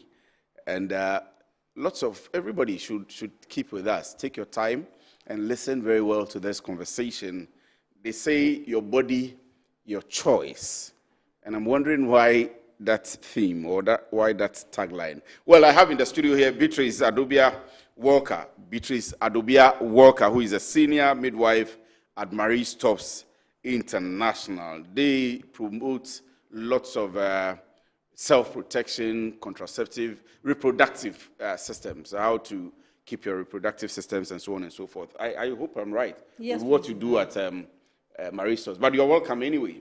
Thank you very much for joining me. Thank you too. Yes, so I was saying I hope I'm right with Marie Stopes. What do you do there? Not you personally, but as a company. As an organization. Okay, so let me start with how Marie Stopes originated. Okay, so we started off from London in the year 1925. It started off as a small clinic, and then we grew up to other African countries, and we're also in Ghana here. And in Ghana, we started in 2006. 2006. So we've been around for quite some time. You'll be 20 years next year. Yes. Okay, so we've been around for quite some time. So we have our clinics or our centers. We usually call it centers. We have it across Ghana. And in Accra, you can find our clinics at Kokomlemle. You can find our clinic at Dansoman. There's one at Ashaiman. There's another at Tema New Town. We have our baby clinic, that's Kaswa. We have one at Kaswa. There's one also at Takrade, and then Santasi in Kumasi. Santasi in Kumasi. Yes. But the Kaswa one is very recent. I saw that on the That's why we call it road. I think after Ouija or somewhere. Yes. It's in, I think Kaswa. I'm not so sure of the location, so but it's in Kaswa. Yes. And then we also offer telemedicine services. Telemedicine. We do consultation online. Yes. Okay. So if I have a problem, I can actually call you without coming in? Yes, please. So you call our contact center. We have our agents in there. You call them, and then whatever services you are looking for, if it can be offered over telemedicine, we offer it to you. You see, that telemedicine is for clients whose schedule are so tight and cannot make it over to the centers. And so when you call, and it's a service we can offer for you on the phone, we do a phone consultation. We schedule a consultation for you with a midwife, that's a provider. Then you do the consultation. If you want your drug delivered to you, we do that. And if you can pick up your drug too, we allow you. How do people pay for consultation? If you do the telemedicine, or it's for free? It's not free. You pay for consultation. Well, anyway. But you said this year is a World Contraception Day. Yes, please. What is it all about? Why the World Contraception Day today? Okay, so World Contraception Day is just to lay emphasis on contraception. So means people do like either artificially or naturally to prevent pregnancy. Okay, so there are contraceptives available. There's the natural and then the artificial means of preventing pregnancy. So the methods we have available, we have the pills where you can which you can take every day. Whether you want to have sex or not, you'll be taking it just to prevent you from getting pregnant. Even when you are not safe? As in? When you are not safe within your period, that is why you are taking it. You are not safe and you wouldn't want to be pregnant, so you are taking the pill to prevent you from getting pregnant. So that you don't get pregnant? Yes, please. That's what you do? That's what we do. That's exciting. Yes, it is. But please go ahead. Okay, so there's the pill. We have the injectables. So you'll be taking an injection. Then we have the implants. So for the implants, there are rods that will be inserted on your arm. So we usually insert it on the less dominant hand.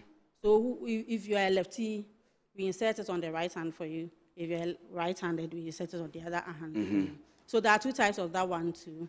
You have a protection of 3 years, and there's another one that you have a protection of 5 years. Then we have the implants.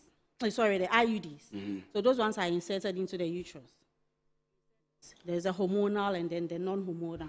But all of these, I mean, when we take medications, we are told there are side effects. Yes. People get bloated, people become infertile, there is a myth around it. How safe is what you do? How safe is it? Okay. With the contraceptives, there are side effects. But the side effects are not harmful. Please go ahead. The side effects are not harmful. So with the contraceptive, it works differently with everyone. I may be experiencing a certain side effect, but you may not experience that side effect. And for the side effects, it depends on what side effects I'm experiencing. It may even be a good side effect for me. It may come as an advantage for me.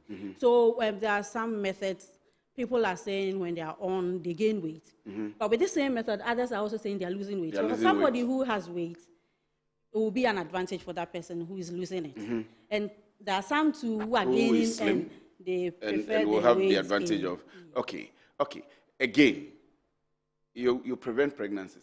That's what I'm getting from the interview. If somebody wants to get pregnant, and this is for the ladies, even the men who are married or who have serious relationships and they want their partners to get pregnant, are they able to come to you as well? Yes. And what do you do with them?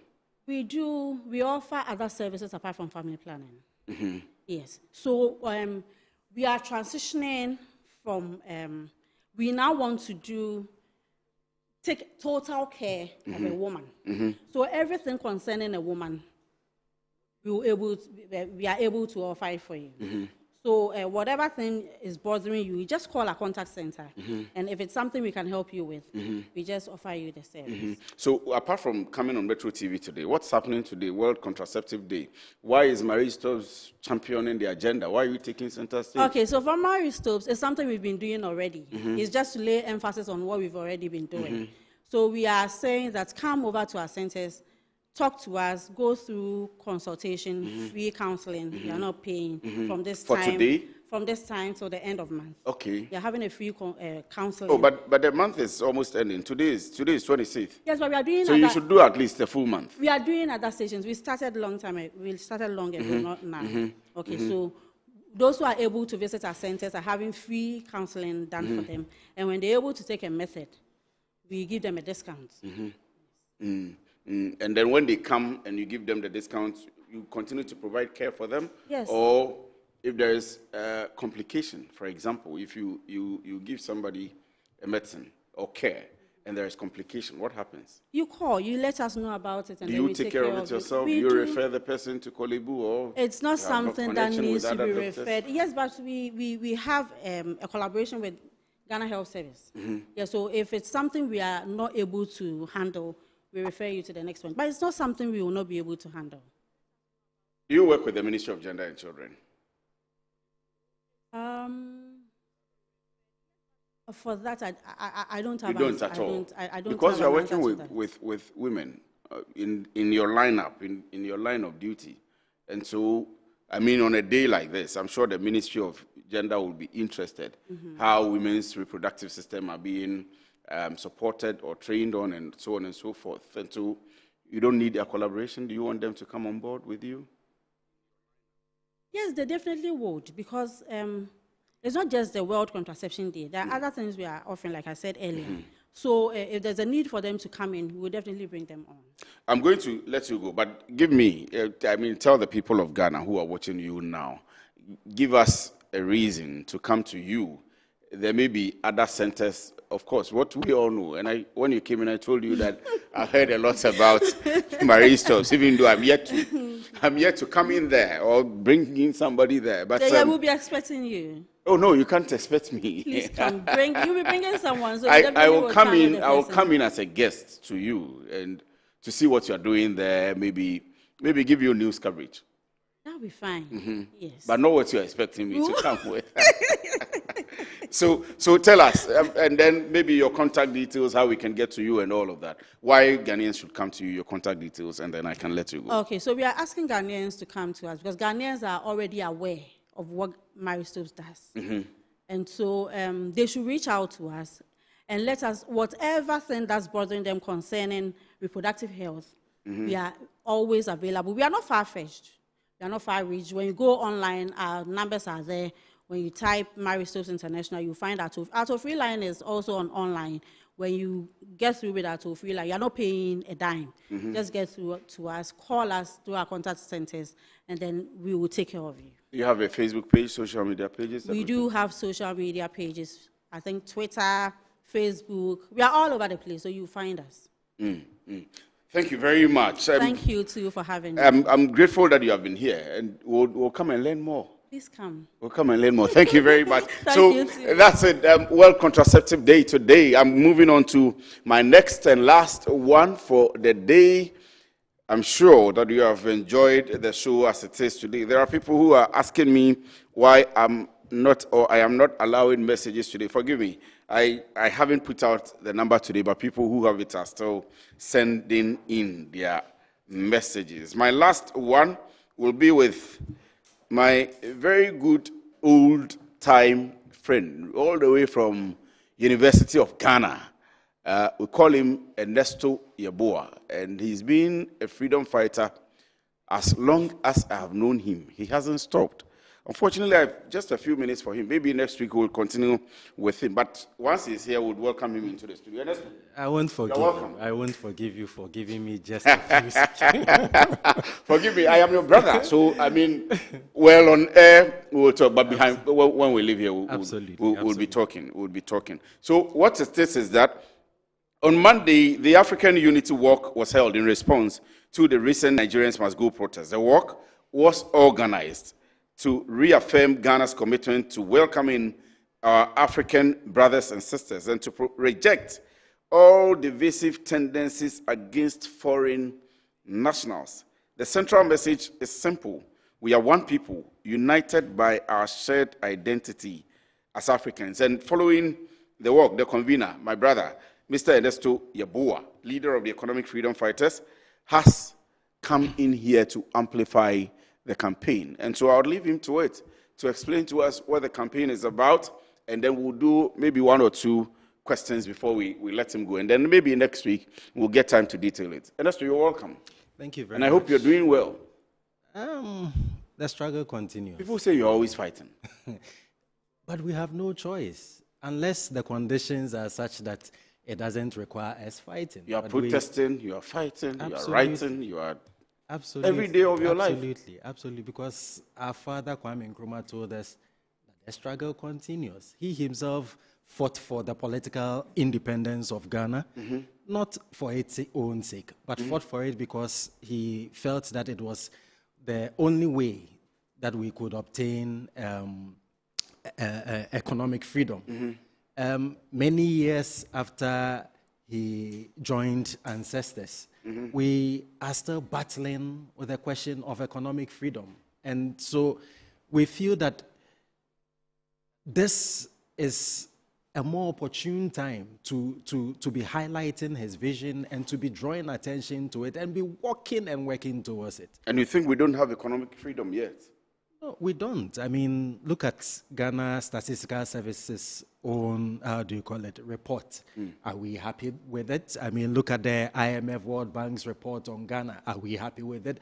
Look at our own, Musa Dankwa's post carries more potency also because of the economic analysis that he draws into the question from time to time. And so you and I know that things are not well. And what I fear the most is if President Mahama fails. If President Mahama fails, this whole system is going to be turned upside down, which is actually what we are hoping and working towards. But we do not want to see it with the violence that can come with it. Because President Mahama's failure would simply be saying that, well, the establishment has failed, nothing is working, and they would try to keep themselves there. And in trying to keep themselves there, the people would mass up, and that could lead to bloodshed. Do you want him to win? I want him to succeed because I want Ghanaians to succeed in every endeavor, in every field that we find ourselves in. I want us to no longer concern ourselves with where the next meal is going to come from, where our sleeping places are going to be, and things like that. And so, if he fails, it means something much more worse than one could. For every revolution that happens, there has to be a period, a time of healing and all of that. All of that may end up wasting our time if time is not, taken. And also, because of time, tell me about the African Unity Walk. Well, the whole idea of the African Unity Walk is to remind ourselves of the need to come together as a people. Our real strength lies in our unity. With one broomstick, it breaks. But with a bunch of it, it never breaks and it will not break. And so we chose no other day but on the day of the commemoration of the birthday of Ghana's first president, which is also the Founders' Day, to remind ourselves of that vision. Also, in light of the fact that in recent times there's been some Afrophobic or xenophobic, tendencies or sentiments engineered by irresponsible politicians like Hassan Ayariga. And to Hassan Ayariga is the majority leader. No, you are talking of Mahama Ayariga is the majority leader. Hassan Ayariga, I'm talking of the charlatan, that man who was with the PNC and then now with certain parties. Okay, I forgot. I get who you are talking about, but these are your words.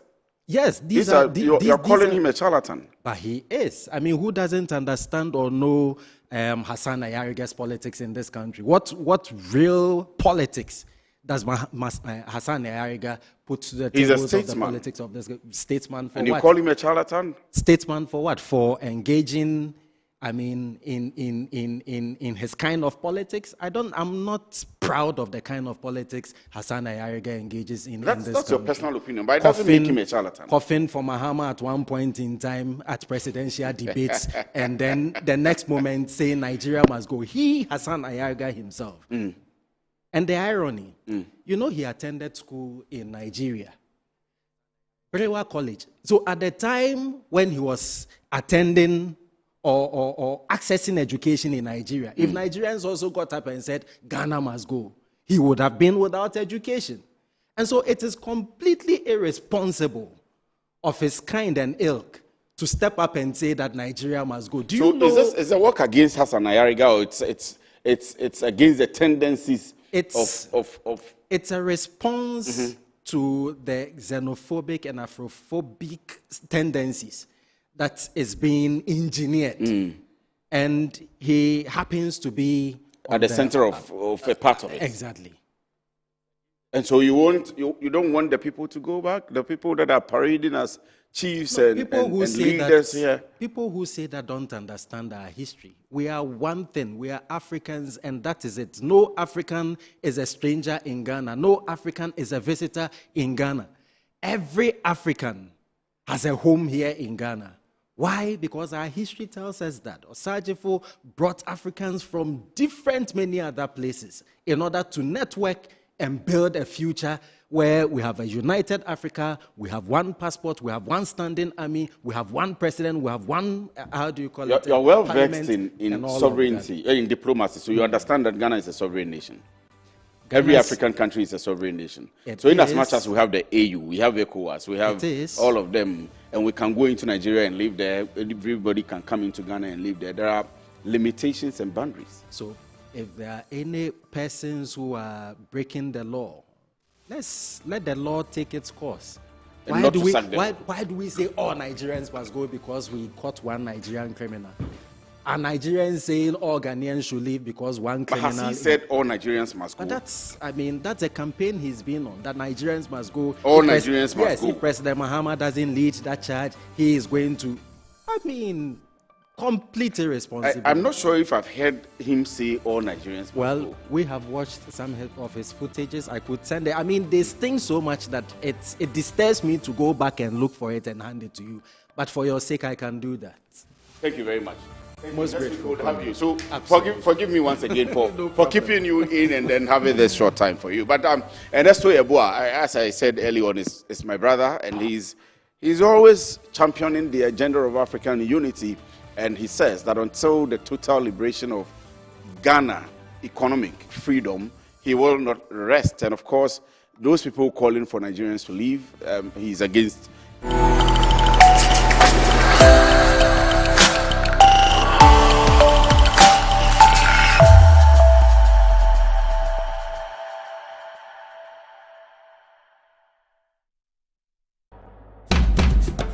This October, the world of public relations converges in Accra. The Institute of Public Relations Ghana, in partnership with the African Public Relations Association, the Public Relations Society of Kenya, and the International Public Relations Association, present Public Relations Knowledge Sharing Conference.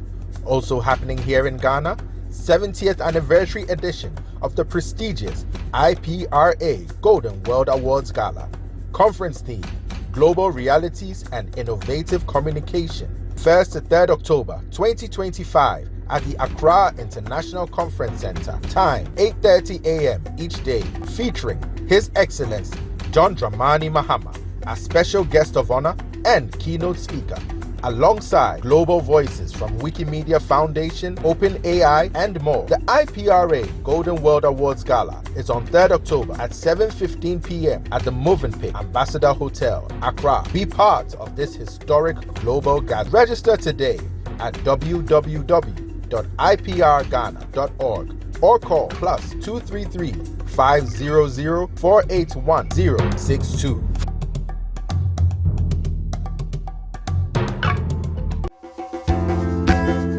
Streetism is a social canker that can explode and make any country ungovernable. When challenges arise, some people are quick to complain and others are moved to take action and command a change. Which category of people are you? Janet Abnakwenu falls within the latter. We always talk about the problems, so what can I also do to solve it? So I started working on street children's stories and then get them help, and it's really fulfilling. Also, the Kel toothpaste brand from the Samara Company Limited is making great strides, and you need to know. Encounters in an any body tea and I did 3 years. And then Unya Daje and Koyesa Ejuman. Ain't in a Samara for Yadrian Honia de Kel Charcoal Laba. Samara product de Bano Jasua among for Giato. The PL Show is brought to you by Kel Charcoal, Kel 360, and Kel Kids Toothpaste. Kel, happy smile.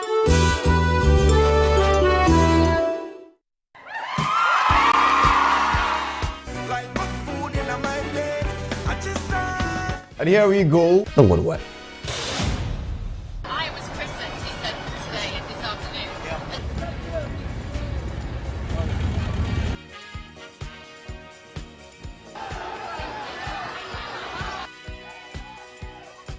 Money, Akpo, and then said Akonji. Come on, welcome to the show. Welcome to the show. Thank you very much. Welcome to the show. That's a big boat. I carried it all the way from Morocco through 11 countries in Africa. You cooked? Well, I cooked. I've got a stove. So this is a mobile home. I've got everything in here. We've raised currently over 18,000 euros, equivalent to dollar close to $20,000. Senegalese border, I go into a confrontation with an officer, a police officer from Senegal, who thought I had recorded a secret video of him taking bribes.